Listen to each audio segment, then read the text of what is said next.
like game day nutrition gets a little more complicated with individuals, how they, like their mindset on things. Like some people are unsettled when they're eating a lot of food on game day versus like some people like there's routine also. Some people have routines and we promote routine. So if there's a certain routine for an individual, like they need to eat a certain thing at a certain time, like so be it. But these concepts as far as like these three meals, like they don't change year round. Like we want it like that to be a constant routine in their life outside of here. So why change it on the game day?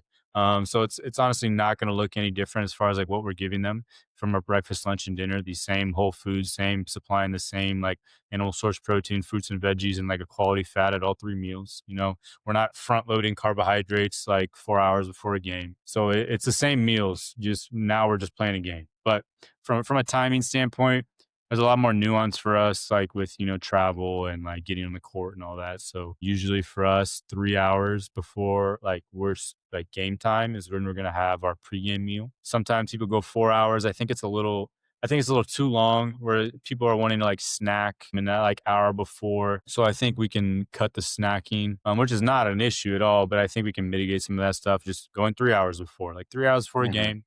And some people, depending on how they are, whether how much they eat, I'm not going to force it on them because some people don't perform well and they have a full meal.